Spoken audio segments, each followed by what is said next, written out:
আমি পবিত্র কালামুল্লাহ শরীফ থেকে সূরাতুল আলাকের 4টা আয়াত আপনাদের খেদমতে তেলাওয়াত করছি।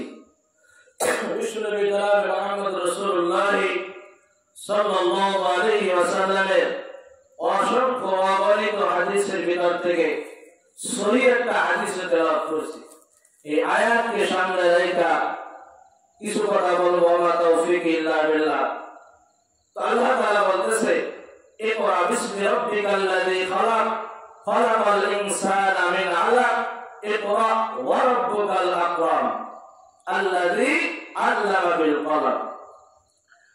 সর্বপ্রথম লৌহে মাহফুজ থেকে দুনিয়ায় যে শব্দটা আসে, যে শব্দটা আমার আল্লাহ তাআলা নাযিল করে, এইটা ছিল ইকরা। এটা কি ছিল? বরাবর কি ছিল? ইকরা। ইকরা মানে পড়ো। ইকরা মানে কি? পড়ো। আল্লাহ রাসূল সাল্লাল্লাহু আলাইহি ওয়াসাল্লামের বয়স যখন 40 বছর, কয় বছর? তো আল্লাহ রাসূল 40 এর গোটা যখন পা, তো এই সময় বেশি সময়টাই হীরা গুহায় থাকতেন। কারণ এখন নবুয়ত আসবে, এখন নবী আল্লাহ তাআলা তাকে নবী বানাবেন। 40 বছর বয়স কমপ্লিট হয়ে গেছে, এখন থেকে আল্লাহ তাআলা শরীয়ত তার উপর নাযিল করবেন, অর্পণ করবেন। তো এই সময় আল্লাহ রাসূল বেশিরভাগ হীরা গুহায় থাকতেন। তো হযরত জিবরিল আলাইহিস সালামকে আল্লাহ তাআলা ডাক দিয়ে বলতেছে, জিবরিল যাও আমার হাবিবের কাছে এই লৌহে মাহফুজ থেকে 5টা আয়াত তুমি আমার হাবিবকে শুনিয়ে দাও। বলেন না সুবহানাল্লাহ। লৌহে মাহফুজ থেকে 5টা আয়াত নিয়ে জিবরিল হীরা গুহায় আসছে। আসার পরে জিবরিল আলাইহিস সালাম বলতেছে কি আশ্চর্য কারবার, মা হাযা শাই, আল্লাহু আকবার কাবীরা। যে আল্লাহ তাআলাকে লৌহে মাহফুজে রেখে আসলাম, সেই আল্লাহ তার হাবিবের পাশে বসে আছে। বলেন না সুবহানাল্লাহ। তো আল্লাহ রাসূল সাল্লাল্লাহু আলাইহি ওয়াসাল্লামকে বলতেছে, জিবরিল বলতেছে, হে হাবিব আপনি বলেন ইকরা। আল্লাহ রাসূল বলতেছে, আনা বেতারি, আমি তো পড়তে জানি না।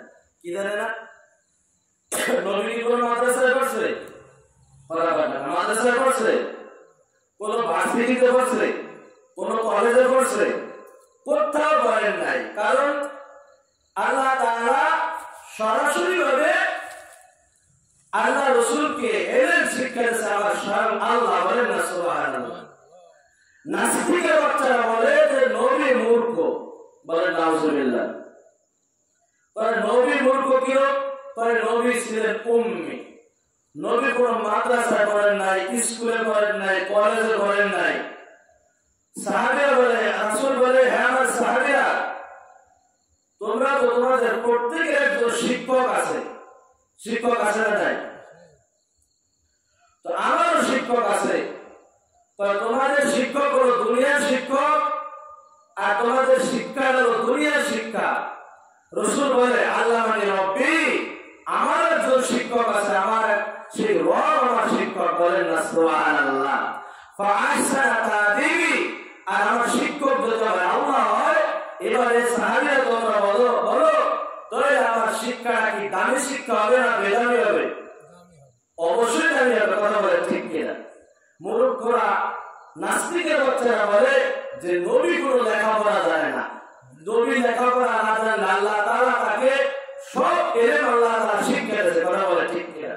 জিবরিলের মারিফাতে আল্লাহ রাসূল কোন মাদ্রাসায় পড়ে নাই, স্কুলে পড়ে নাই, ভার্সিটিতে পড়ে নাই। দুনিয়ার মানুষের কাছে পড়লে সে তার থেকে বড় হয়ে যায়। কারণ আমাকে যে পড়াইছে সে আমার বড়, সে আমার ওস্তাদ। কথা বলে ঠিক কিনা? আমি তার ছোট। এই জন্য আল্লাহ তাআলা তার একটা কুদরতি নিজামে আল্লাহ তাআলা স্বয়ং নিজে শিক্ষক হইয়া নবীকে সব ইলম শিক্ষা দিয়েছে। বলেন না সুবহানাল্লাহ। তার প্রমাণ কি? রাসূল হাদিসের ভিতরে বলে যে আউয়ালু মা খালাকাল্লাহু উতিতুল ইলমান আউয়ালিনা ওয়াল আখিরিন। আল্লাহ রাসূল সহিহ হাদিসের ভিতরে বলে যে আসমান এবং জমিনের ভিতরে যত ইলম আছে সমস্ত ইলম আল্লাহ তাআলাকে শিক্ষা দিয়েছে। বলেন না সুবহানাল্লাহ। আল্লাহু আকবার। যখন নাকি হযরত জিবরিল বলতেছে, হে পয়গম্বর আপনি বলেন ইকরা বিসমি রাব্বিকাল্লাযী খলাক খলাকাল ইনসানা মিন আলাক ইকরা ওয়া রাব্বুকাল আকরাম আল্লাযী আল্লামা বিল কলম। আপনি এই আয়াত, 5টা আয়াত আপনি তেলাওয়াত করেন। আল্লাহ রাসূল 3বার বলতেছে আমি পড়তে জানি না। আল্লাহ রাসূল সাল্লাল্লাহু আলাইহি ওয়াসাল্লামকে হযরত জিবরিল আলাইহিস সালাম সিনাই নিয়ে এমন ভাবে একটা চাপ দিয়েছে, আল্লাহু আকবার, একটা ভিতরে চাপ দেওয়ার কারণে জিবরিলের কাছ থেকে 5টা আয়াত আল্লাহ রাসূল সাল্লাল্লাহু আলাইহি সাল্লামের সিনার ভিতরে ঢুকে গেছে। আল্লাহ রাসূল মুখস্থ করে পড়েছে 5টা আয়াত। জিবরিলের চাপ, ও দোস্ত, আজরাইল আলাইহিস সালাম, জিবরিল আলাইহিস সালাম, জিবরিল আলাইহিস সালামের 600 ডানা, কয়শো ডানা বলেন? 600 পাখা। আল্লাহু আকবার, একটা পাখা এইভাবে প্রহার করলে বাংলাদেশের এই প্রান্তে পৌঁছে যাবে, আর একটা ভাত পাখা যদি মেলে বাংলাদেশের ওই প্রান্তে পৌঁছে যাবে। জিবরিল বলে এই 600 ডানা আমার 3টা কাজে ব্যবহার হয়েছে। কয়টা কাজে বলেন? 3টা কাজে ব্যবহার হয়েছে। এত বড় শরীর, এত বড় দেহ মালিক এই জিবরিল যদি আল্লাহ রাসূলকে চাপ দেয়, বলেন তো চাপটা কেমন চাপ হতে পারে? অথচ আল্লাহ রাসূল সাল্লাল্লাহু আলাইহি ওয়াসাল্লামের প্রচন্ড জ্বর আসছে, এই জ্বরের তাপমাত্রা 100 ডিগ্রিরও বেশি হয়ে গেছে। আল্লাহু আকবার। এই কোরআনের আয়াত নিয়ে আম্মা জান খাদিজা রাদিয়াল্লাহু তাআলা আনহার কাছে পরামর্শ করতেছে, এখন পর্যন্ত নামাজের হুকুম হয় নাই, নামাজ ফরজ হয় নাই, নামাজের শরীয়ত আসে নাই, নামাজের বিধান এখন পর্যন্ত আসে নাই। আল্লাহ তাআলা তার হাবিবকে ইলম দান করেছে, নবুয়ত দান করেছে, বলেন না সুবহানাল্লাহ। আল্লাহ রাসূল সাল্লাল্লাহু আলাইহি ওয়াসাল্লামকে নবী বানায়া দুনিয়ায় পাঠাইছে। এই নবী প্রথম কাকে দাওয়াত দেবে? এই দাওয়াত দেওয়ার জন্য আম্মা জান খাদিজা রাদিয়াল্লাহু তাআলা আনহার কাছে পরামর্শ করতেছে, খাদিজা এই দাওয়াত আমি সর্বপ্রথম কার কাছে দিয়ে যাব? কারণ গোটা কাফেররা, আমার চাচারা, আমার ভাতিজারা সবাই হলো কাফের, সবাই হলো মুশরিক, সবাই হলো বেদীন। এদের কাজের কার কাছে মাঝে আমি কলেমার দাওয়াত দেব? কুলু লা ইলাহা ইল্লাল্লাহ তুফলিহুন। তোমরা কালেমা পড়ো সফল হয়ে যাইবা, তোমরা কালেমা পড়লে জান্নাতে চইলা যাইবা, বলেন না সুবহানাল্লাহ। এই কথা ঘরের ভিতর আম্মা জান খাদিজা রাদিয়াল্লাহু তাআলা আনহা এবং বিশ্বনবী জনাব মুহাম্মদ রাসূলুল্লাহ সাল্লাল্লাহু আলাইহি ওয়াসাল্লাম দুইজনে মুযাকারা করতেছে, পরামর্শ করতেছে, আর বলতেছে, খাদিজা তাড়াতাড়ি আমারে কম্বল দিয়ে ঢেকে দাও, সাম্বুলনি তাড়াতাড়ি কম্বল দিয়ে ঢেকে দাও, আমার প্রচন্ড জ্বর আসছে, আমি মনে হয় দুনিয়ায় আর বেশি সময় থাকবো না। খাদিজা রাদিয়াল্লাহু তাআলা বলতেছে, আনা বলতেছে, ইয়া রাসূলুল্লাহ, ইয়া হাবিবাল্লাহ, আপনাকে আমি সান্ত্বনা দিতেছি, আল্লাহ তাআলা আপনাকে অতি তাড়াতাড়ি দুনিয়া থেকে নেবেন না, কারণ আপনি এতিমের মাল আপনি পুঙ্খানুপুঙ্খ বুঝিয়ে দেন, বলেন না সুবহানাল্লাহ। প্রতিবেশীর হক আপনি নষ্ট করেন না, আত্মীয়তার সম্পর্ক আপনি ছিন্ন করেন না, এই জন্য আল্লাহ তাআলা আপনাকে অতি তাড়াতাড়ি দুনিয়া থেকে নেবে না। এই যত ভাষা আছে, এই কথা দিয়ে আল্লাহ রাসূলকে সান্ত্বনা দিতেছে। কি দিতেছে ভাই? সান্ত্বনা দিতেছে। রাসূলের পাশে তো কেউ নাই, কথা বলে ঠিক কিনা? রাসূলের কাছে কেউ নাই, শুধু খাদিজা ব্যতীত, খাদিজা ছাড়া। আল্লাহ রাসূল সাল্লাল্লাহু আলাইহি সাল্লাম এই সান্ত্বনামূলক কথা শুনে আল্লাহ রাসূলের দিল ঠান্ডা হয়ে গেছে, বলেন না সুবহানাল্লাহ। এই যে আল্লাহ রাসূলের দিল ঠান্ডা হইলো, আর আল্লাহ রাসূলের দিল ঠান্ডা তো আল্লাহর আরশের, আল্লাহর কলিজা ঠান্ডা, কথা বলে ঠিক কিনা? আবার আল্লাহ তাআলা বলতেছে, এই যে খাদিজা এখন পর্যন্ত মুসলমান হয় নাই, এই খাদিজা সান্ত্বনা দেওয়ার কারণে আমার আল্লাহ তাআলা খাদিজার জন্য জান্নাতের ভিতরে একটা ঘর, একটা বিল্ডিং, একটা বালাখানা বানাই দিয়েছে। আল্লাহু আকবার। আল্লাহ রাসূল বলতেছে খাদিজা তুমি যে আমাকে সান্ত্বনা দিছো এই সান্ত্বনার কারণে আমার আল্লাহ তাআলা খুশি হইয়া জান্নাতের ভিতরে একটা ঘর বানাইছে খাদিজা যে ঘরে কি একটা ইট হলো স্বর্ণের একটা ইট হলো রূপার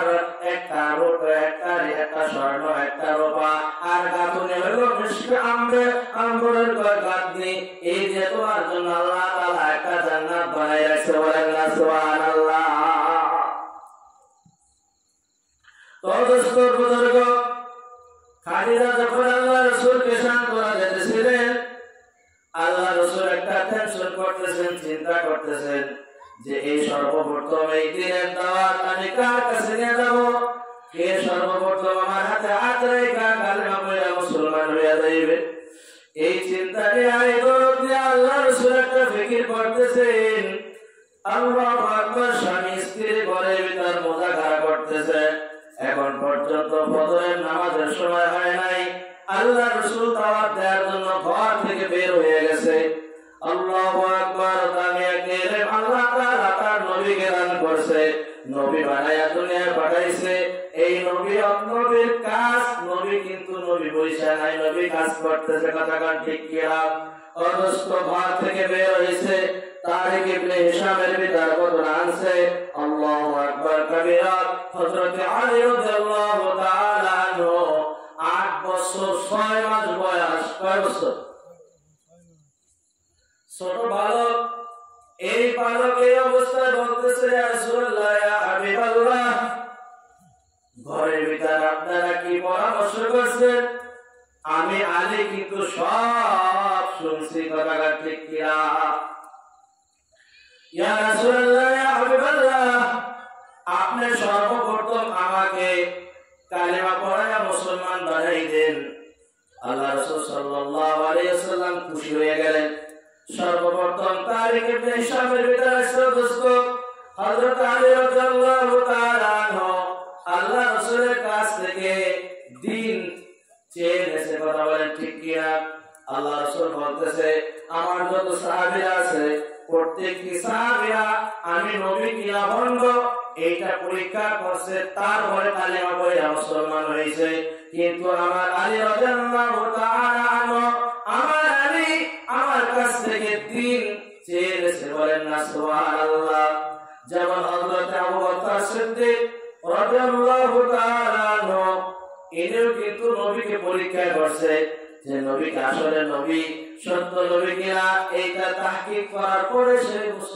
কালেমা গ্রহণ করছে আল্লাহ রাসূল সাল্লাল্লাহু আলাইহি ওয়াসাল্লাম হযরত আবু বকর সিদ্দিক রাদিয়াল্লাহু তাআলা আনহুকে বলতেছে আবু বকর তুমি কালেমা পড়ে মুসলমান হয়ে যাও আল্লাহ তাআলা আমাকে নবী বানাইছে আল্লাহ তাআলা আমাকে নবী বানায়া দুনিয়ায় পাঠাইছে তুমি কালেমা পড়ো বলতেছে আল্লাহর হাবিব আপনি যে নবী হইছেন তার প্রমাণ কি প্রমাণ দেন আল্লাহ রাসূল বলতেছে আবু বকর আমি যে নবী আমি যে সত্য নবী এটা প্রমাণ হলো তোমার শামের সেই ঘটনা শামে কি ঘটনা ঘটছিল দোস্ত শামের জমিনে আল্লাহু আকবার সিরিয়ায় ব্যবসা করার জন্য সিদ্দিক আকবর আবু বকর রাদিয়াল্লাহু তাআলা আনহু গেছেন ওই শামে ওই জমিনে তকিয়াল জমিনে ময়দানে সিদ্দিক আকবর আবু বকর রাদিয়াল্লাহু তাআলা আনহু ওই জমিনে ঘুমাইছিলেন হঠাৎ আসমান থেকে চাঁদ দুই টুকরা হয়ে গেল দুই টুকরা হয়ে আল্লাহু আকবার একটা টুকরা সরাসরি আবু বকর সিদ্দিক রাদিয়াল্লাহু তাআলা আনহুর ঘরের ভিতর ঢুকে গেলেন বলেন না সুবহানাল্লাহ আর এক টুকরা চার টুকরা টুকরা টুকরা হইয়া খণ্ড বিখণ্ড হইয়া মক্কার প্রত্যেকের ঘরে ঘরে কিছু কিছু অংশে কিছু কিছু ঘরে প্রবেশ করে গেল সকালবেলা এবার এই শব্দ দেখার পরে হঠাৎ আসমানে আবু বকর তাকায় দেখে আকাশে আর কোনো চাঁদ নাই চাঁদ শূন্য হয়ে গেছে এরপর আবু বকর সিদ্দিক রাদিয়াল্লাহু তাআলা আনহু ঘুম থেকে জাগলেন রোমে বড় শাম দেশে এবার স্বপ্নের যে তাবেঈন যে ব্যাখ্যা করে তার কাছে এই ঘটনা বর্ণনা করলেন আবু বকর সিদ্দিক রাদিয়াল্লাহু তাআলা আনহু এই স্বপ্নে দেখছে তার তরজমা কি বইলা দেন হুজুরের কাছে গেছে তরজমা শোনার জন্য হুজুর বলতেছে আলী আবু বকর শোনো এই দুনিয়ায় একজন নবী আর 570 খ্রিস্টাব্দে মক্কা মদিনায় একজন নবীর আবির্ভাব হইবে। এই নবী দুনিয়ায় এলেম নিয়ে আসবে। এই এলেমের অর্ধেক ভাগ তোমার ঘরে পুরোপুরি ঢুকে যাবে, বলেন না সুবহানাল্লাহ। বাকি অংশ প্রত্যেকের ঘরে কিছু কিছু যাইবে। এইটার অর্থ তর্জমা হলো, তুমি যে স্বপ্নে দেখছো এইটা হলো স্বপ্নের ব্যাখ্যা। আল্লাহ রাসূল সাল্লাল্লাহু আলাইহি ওয়াসাল্লাম যখন এই কথা বলছে, আবু বকর বলতেছে, ইয়া রাসূলুল্লাহ, ইয়া হাবিবাল্লাহ, আমাকে আপনি কালেমা পড়াই দেন, আশহাদু আল্লা ইলাহা ইল্লাল্লাহ ওয়া আশহাদু আন্না মুহাম্মাদান আবদুহু ওয়া রাসূলুহু, বলেন না সুবহানাল্লাহ।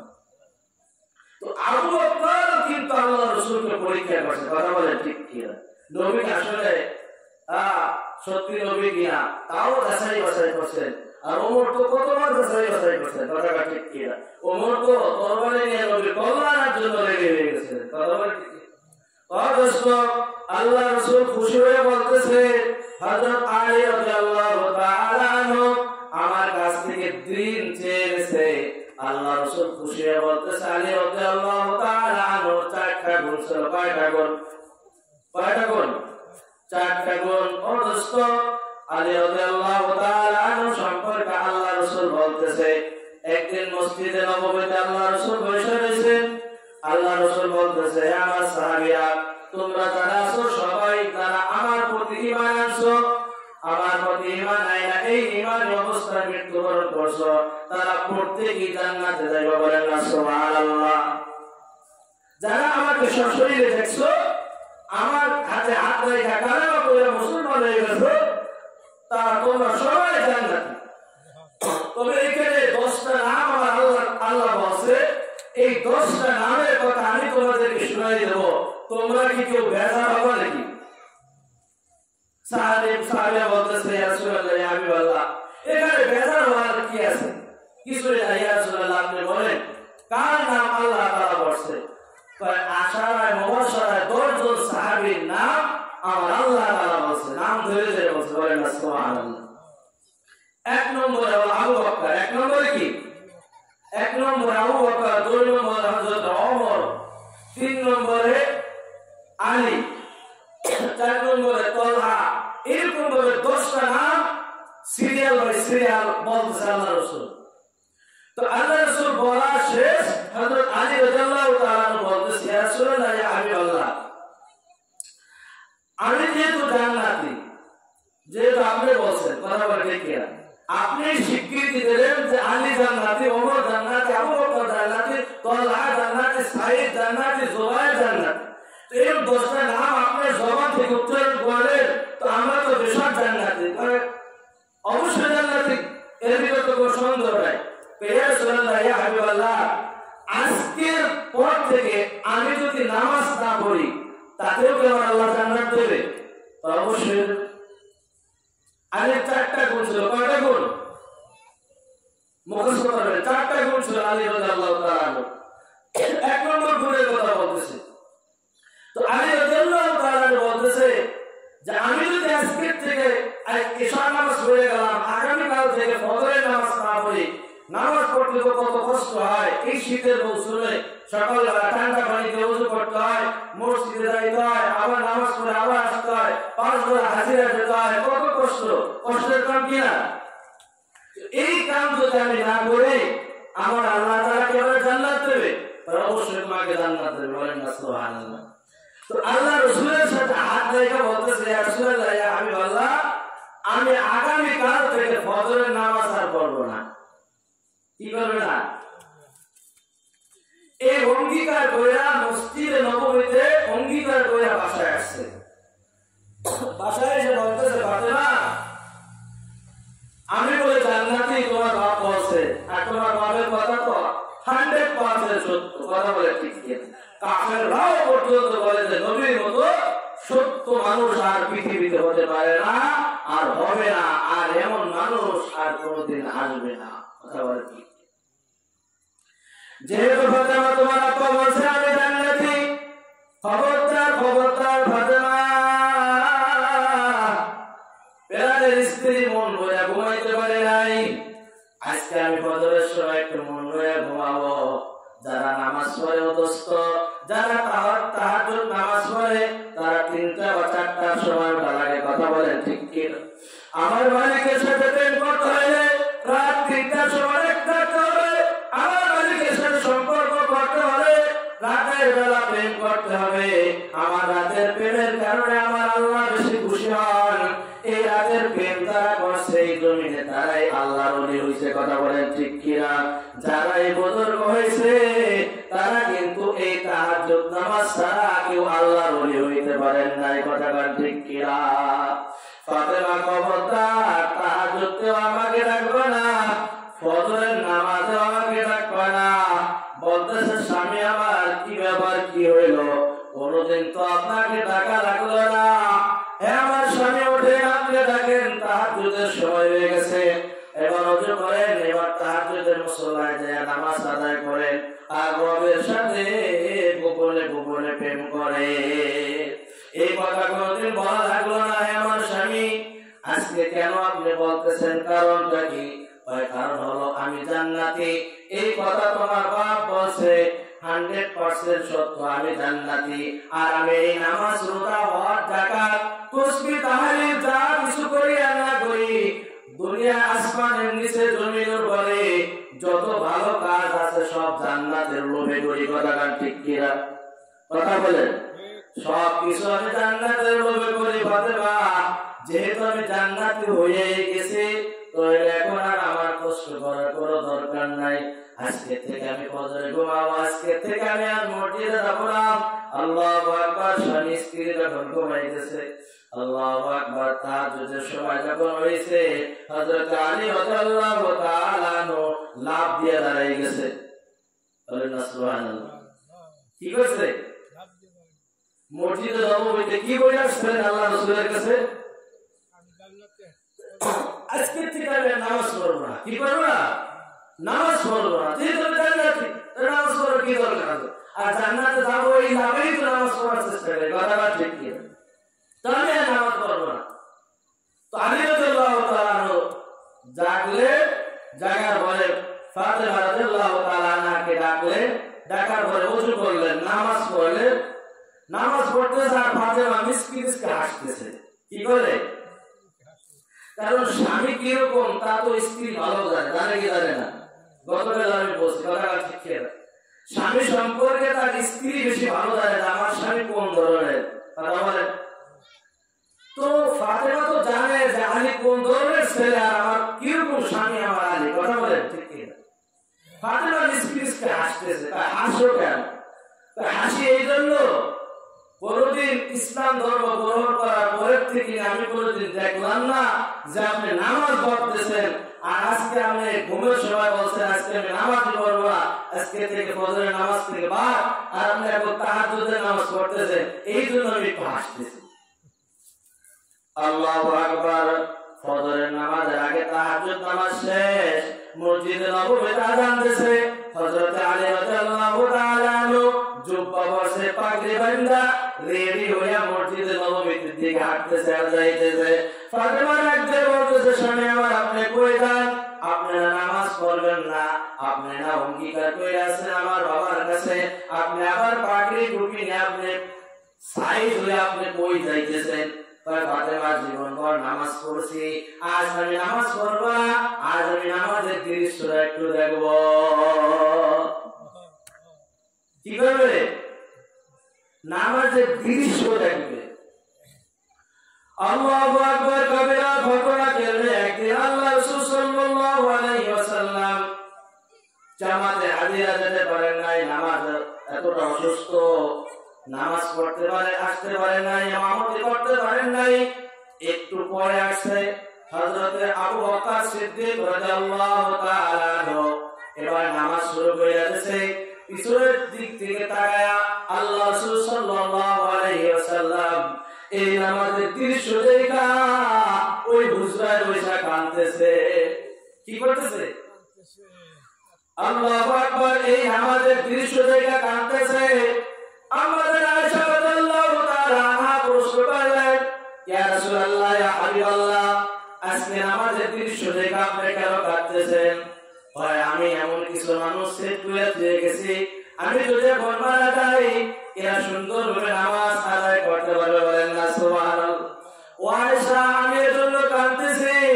এইটা কান্না কারো ভালো, এটা সুখের কান্না, এটা দুঃখের কোনো কান্না না, এটা হলো আমার সুখের কান্না।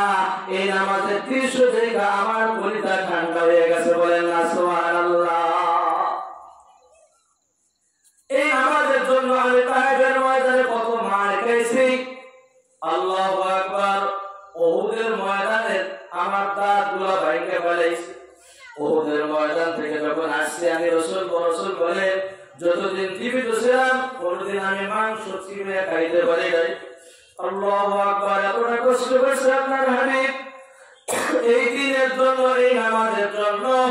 এই নামাজ দেখা হুজুর সাল্লাল্লাহু আলাইহি ওয়াসাল্লাম কাঁদতেছে, কথা বলে ঠিক কিনা?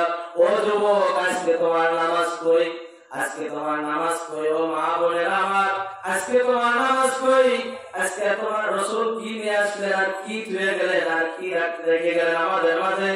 আল্লাহু আকবার। রওজায় আকারে বসে রাসূল তো এখন তোমার আমার জন্য কাঁদে, কথা বলে ঠিক কিনা?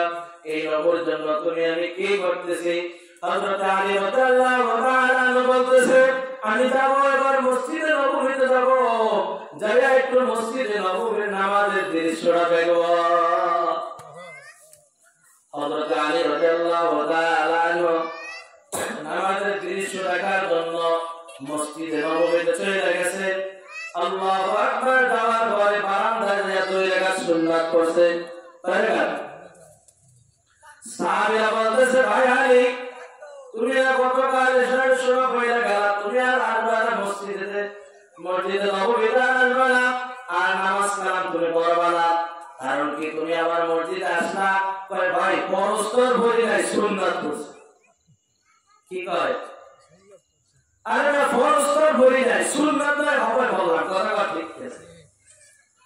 আল্লাহু আকবার। আলী রাদিয়াল্লাহু তাআলা বারান্দায় বসে রয়েছে।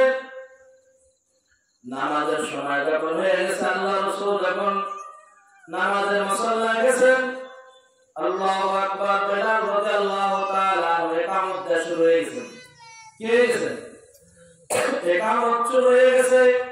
কাতার তারায় সোজা হয়ে গেছে, ইকামত চলতেছে। আল্লাহু আকবার। কদ কামাতিস সালাত যখন বলছে, হযরত বেলাল রাদিয়াল্লাহু তাআলা, আবু বকর রাদিয়াল্লাহু তাআলা, ওমর রাদিয়াল্লাহু তাআলা বেদুরে ঠেলা দেয়া আলী রাদিয়াল্লাহু তাআলা মাঝখানে নামাজের মুসাল্লায় দেয়া আল্লাহু আকবার জামাতে শরীক হইয়া নামাজ পড়া শুরু হয়ে গেছে, বলেন না সুবহানাল্লাহ। কি করছে? নামাজ শুরু হয়ে গেছে। হুজুর যখন নামাজ শেষ করছেন, ফজরের সময় এবং আসরের নামাজের সময়, ইমাম সাহেব সালাম ফিরে এবার মুসাল্লির দিকে তাকায়। কথা ঠিক কিনা? তাকায় কিনা? তাকায়। আল্লাহু আকবার। তাকায় দেখে আলী রাদিয়াল্লাহু তাআলা আল্লাহ রাসূল মিসকি মিসকি হাসতেছে আর বলতেছে, আলী কি ব্যাপার? তুমি না বললা যে আমি আর ফজরের নামাজ পড়বো না, আমি আর মসজিদে নববীতে আসবো না, তুমি আবার আসলা, কারণ কি? ইয়া রাসূলুল্লাহ, ইয়া হাবিবাল্লাহ, আমি তো এত চেষ্টা করলাম যে আমি আজকে থেকে আর ফজরের নামাজ পড়বো না, কিন্তু হুজুর আমি শুয়ে থাকতে পারলাম না। ল্যাপটপে রাখতে যে ওযু বানায়া বাসায় তাহাজ্জুদের নামাজ পড়ে আমি মসজিদে নববীতে এসে আপনার পিছনে নামাজ পড়তে, বলেন না সুবহানাল্লাহ। তাহলে এক নম্বর গুণ। দুই নম্বর গুণ হলো হযরত আলী রাদিয়াল্লাহু তাআলা সম্পর্কে আল্লাহ রাসূল বলেন, আল্লাহু আকবার। আবু জাহেলকে আমি তারিখ ইবনে হিশামের ভিতরে আসছে, আল্লাহু আকবার, তাফসীরের ভিতরে আসছে, ইবনে কাসিরের ভিতরে আসছে, আবু জাহেলকে 600 বার আল্লাহ রাসূল দিলের জবাব দিয়েছে। কতবার? 600 বার। আল্লাহ রাসূল বলে, আমার আলী বা ওমর যদি একবার ইসলামের দাওয়াত আমার চাচাকে দিত, তাহলে আমার চাচা কালিমা পড়ে মুসলমান হয়ে যাইত। সাহাবীরা বলল, ইয়া রাসূলুল্লাহ, ইয়া হাবিবাল্লাহ, আপনি 600 বার দাওয়াত দিয়েছেন, এরপর আপনার চাচা কালিমা পড়ে মুসলমান হয়ে নাই। আলী আর ওমর একবার পাঠাইলে কালিমা পড়তো। ইয়া রাসূলুল্লাহ, ইয়া হাবিবাল্লাহ, কেন আলীকে পাঠান নাই। আলীর হাতে যেরকম ভাবে তরবারির ধার, এক হাতে তরবারি আর হাতে ইসলাম, বলবি লা ইলাহা ইল্লাল্লাহ মুহাম্মাদুর রাসূলুল্লাহ, যদি পরশ কালেমা পড় নইলে তরবারি দিয়ে দুই টুকরা কইরা বলাবো, কথা বল ঠিক কিনা? এইজন্য আমার আলী ওমরের চোখেরা পাঠাইতে পারি না। আল্লাহু আকবার। একদিন গভীর রাতে তারিখ ইবনে হিসাবের ভিতরে আছে আল্লাহ রাসূল সাল্লাল্লাহু আলাইহি ওয়াসাল্লাম গভীর রজনীতে আবু জাহালকে সব সময় দিনের দাওয়াত দিতেন। সর্বপ্রথম টার্গেট ছিল আবু জাহালকে ইসলামের দাওয়াত দেবে, এরপর বাকি যারা আছে তাদের কাছে দাওয়াত নিয়ে যাইবে। এই ঘটনা একদিন শুনলো আম্মা জান খাদিজা রাদিয়াল্লাহু তাআলা আনহা বলতেছে, ইয়া রাসূলুল্লাহ, ইয়া হাবিবাল্লাহ, আজকে আপনার কাছে আমি একটা জিনিস চাবো, এই জিনিসটা আপনি আমাকে দেবেন কিনা বলেন? আল্লাহ রাসূল বলতেছে, হে খাদিজা, তুমি আমার কাছে কি চাও? তুমি তো আমাকে সব কিছু দিয়ে দিয়েছো, আমার কাছে তুমি কি চাইবা? ইয়া রাসূলুল্লাহ, ইয়া হাবিবাল্লাহ, আপনি অঙ্গীকার করেন আপনি দেবেন কিনা?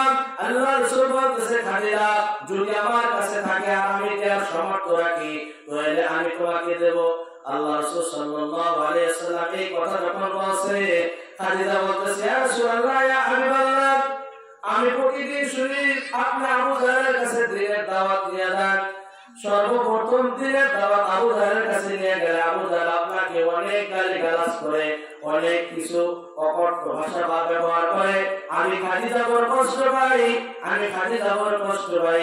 আজকে আপনার কাছে আমার দাবি হলো অন্য জায়গা দাওয়াত নিয়ে পরে আপনার চাচার কাছে দাওয়াত দেবেন। আল্লাহ রাসূল সাল্লাল্লাহু আলাইহি ওয়াসাল্লাম এই কথা যখন শুনলেন, খাদিজা রাদিয়াল্লাহু তাআলা আনহা তো ইতিহাস জানে না, বলতেছে, খাদিজা, আমি যখন দুনিয়াতে আসছি তখন আমি আমার বাপের মুখ দেখি নাই, আমার বাপ দুনিয়া থেকে চলে গেছে, কথা বলে ঠিক কিনা? এই বাপের আদর আমাকে আমার চাচা দিয়েছে, এই চাচাকে আমি বলতে পারবো না। একদিন মাতৃত্বের সময় আমরা বাচ্চারা মাঠে খেলাধুলা করি, সমস্ত গার্জিয়ান আইসা বাচ্চাদেরকে ডেকে নিয়ে গালে মুখে চুমা দিয়ে বলতেছে, বাবা চলো আজকে দিনে খেলা এখানে খতম, আর খেলা যাবে না, আবার আগামী দিন তোমরা আসবা। কিন্তু আমি তাকাই থাকতাম আমার মা আর আমার বাবার দিকে, কে আমার মা আর কে আমার বাবা, আমাকে তো কেউ নিতে আসে না। আমি মোহাম্মদ ওই জায়গায় বসে কান্নাকাটি করতাম আর বসে থাকতাম। আমার চাচা এসে বলছে, ভাতিজা, তোমার মা আসবে না, তোমার বাবা আসবে না, তোমার মা বাবার ভালোবাসা দিয়া মোহব্বত দিয়া আমি তোমাকে তোমার মায়ের কাছে পৌঁছে দিব। বলেন না সুবহানাল্লাহ। ওই দিন যে একটা মোহব্বত হয়েছে আমার চাচার সাথে, ওই মোহব্বত আমি জীবনে কোনদিন বলতে পারবো না খাদিজা। এই জন্য প্রথম টার্গেট হলো আমার চাচার কাছে যে আমি কালেমা দাওয়াত দেব, কথা বলে ঠিক কিনা?